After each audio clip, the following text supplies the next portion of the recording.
Hello, and welcome to the Simply Business Interview Podcast, a podcast created by business owners for business owners. I am your host, John Jennings. I believe that most business owners are working way too hard for much too little. And one of our issues is that we overcomplexify things. I believe the answers are almost always within us or within our reach. I like to say that I'm a simple man with simple ideas. So welcome to Simply Business. Hey everyone, welcome to a special edition of the Simply Business Podcast. I'm breaking from my normal routine of interviewing great business owners and entrepreneurs, and instead just sharing some stuff that's on my mind. And so today I want to start with a question. What if I told you there's the most powerful skill that could impact your leadership, your sales, your relationships, your marriage, your parenting, your friendships?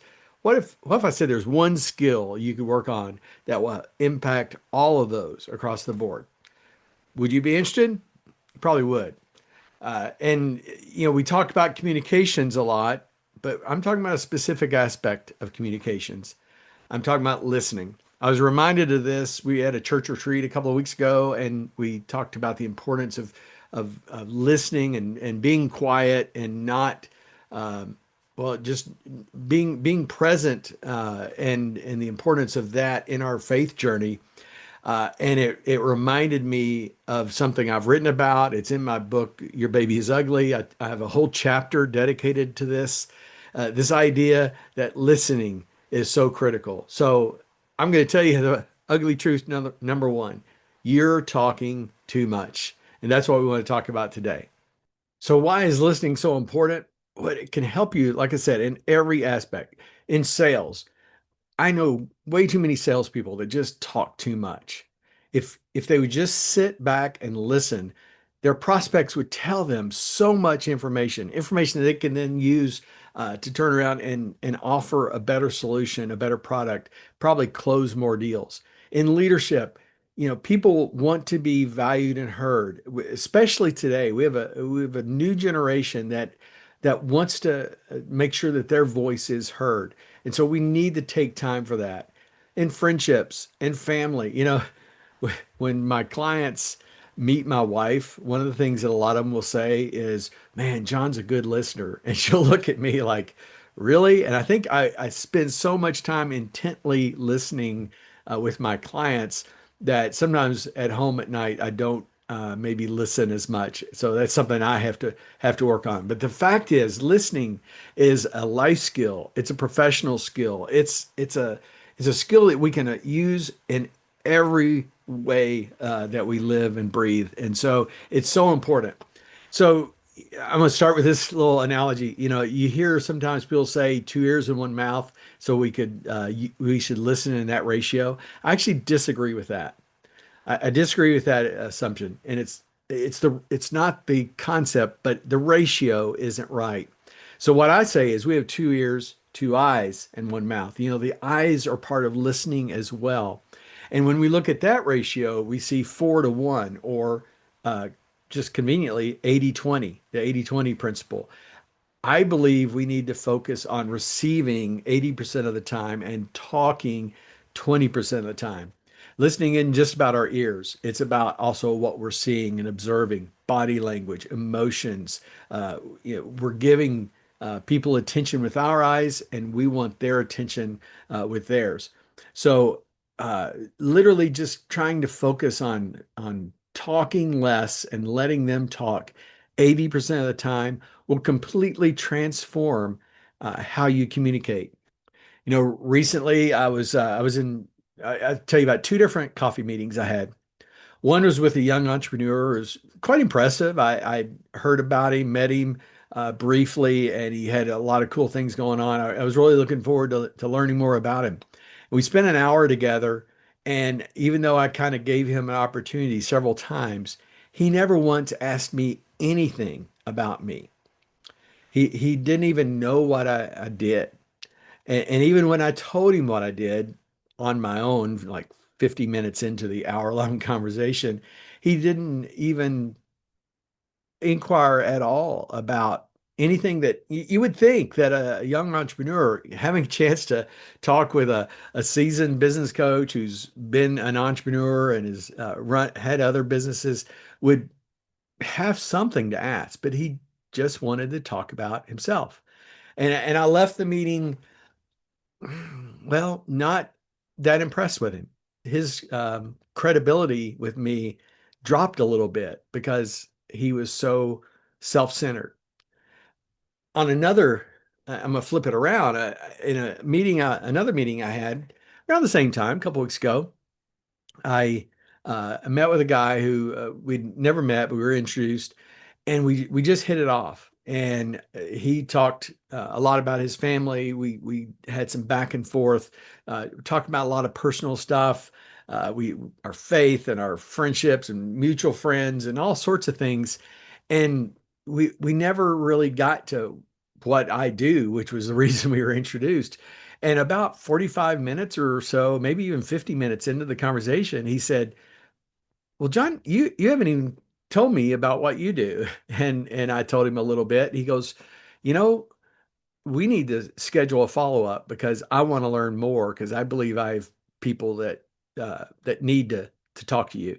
So, on one hand, I met with a person who was completely self-centered and didn't want to was not interested at all. He was just focused on himself. And then on this one, it was a mutual thing. We were both giving and taking, but both of us were equally energized and communicating with each other and curious about one another. And it built trust, and that trust led to interest. And hopefully that interest leads to a deeper relationship and more business opportunities. So let's talk about some techniques. Here's a few techniques I use. One is I call it, and I talk about these in my book, but one is I call pushing the arrow. Now imagine, you can imagine this a couple different ways. You can imagine like a game where you have a spinner, where, those games where you would do that when, we don't play board games like we do anymore, but when we had those, right? We had a spinner. Imagine you have a spinner that just has two sides, one that way, one this way. Or you can also, if you're into basketball, you can think of possession arrow. It's either pointing that way or it's pointing this way. Every time uh, uh, you find that the arrow is pointing to you, meaning the attention of the conversation is on you, you're talking about yourself. Uh, Try as soon as you can to push that arrow back to the other person. In other words, the arrow is always pointing to whoever is talking and whoever is the focus. And so what I do is I try to point that arrow towards them, asking about their business, their family, their life, their goals, their whatever they're looking for. When it flips back to me, as it will in most conversations, except that one I mentioned earlier, when it does flip back to me, that's okay. I'll talk briefly about it, and then I just gently flip it back. And it's funny when you have two people that kind of have this same mindset, same technique, it becomes like that second conversation I mentioned, where we're both just giving and taking, and we're talking, and then we flip back and we talk, and we flip back and talk. We're both getting at the end probably equal time, but we're both being curious with one another. It's showing that you're interested and concerned about the other person. The second technique is intentional listening. In the book, I refer to it as listening slowly. Imagine the idea of trying to slow down time, that you can really intently pay attention. If you could listen to a conversation at 0.75 speed instead of 1.5 speed, like I do podcasts, uh, you can really pay attention to the details. So, how do you do that? Well, you have to really be present with the person. You have to make eye contact. You have to truly be interested and really kind of lean into them, shutting out your distractions. Don't have your phone on the table. That's just one of the biggest distractions we have. Other technology, having such eye contact that if someone walked by, your best friend walked by, you may not even notice them. When you're in that kind of zone with somebody, you're listening intently, you're listening slowly. Time slows down in your conversation with them. And then just one technique for kind of, especially when you wrap up or if they're presenting a problem, this is great in sales, is the the playback technique. What I hear you're saying is, and play back what you heard them say. This is great for sales conversations because you can have them they're talking about what their need is, what their concern is. You can play it back to them, and if you didn't get it quite right, they can tweak it, and that's good. That just gives you more chance to listen, more chance for them to clarify, and it's critical. This is critical in sales. This is also great in leadership and doing like performance reviews or giving delegating to someone. It's a great technique to use. And it's just great in personal life too. If your spouse shares something with you, saying that, so what I'm hearing you say is, uh, these are techniques that really do work, and they don't come off as fake. The beauty of these techniques is they're just natural if we work at it. And if you work at it, it can become natural for you. So again, this is just about listening. Listening is truly a superpower in every aspect of our life. If you work on listening, you will perform better in every possible aspect of your life. So here's my challenge for you this week. Apply that 80-20 rule.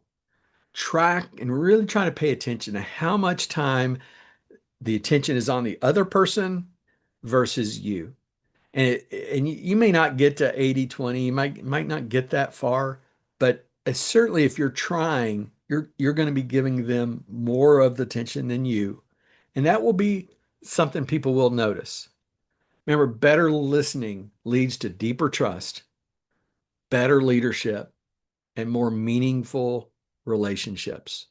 And don't we all need some of those? I hope you enjoyed this. Look forward to seeing you back next week with a regular podcast with another great entrepreneur or business owner that we're going to interview. Thank you for listening to today's episode. If you liked it, please share or like it on whatever platform you use. You can find me on social media. On most platforms, I'm John K. Jennings. My first book is also available. Your Baby is Ugly tells you about 10 truths that business owners need to hear, but often won't, and how to overcome them. You can find it on Amazon. Just search for Your Baby is Ugly. And be watching for our next episode where I'll interview another business owner who will share their stories and insights into what it's like to create a great business.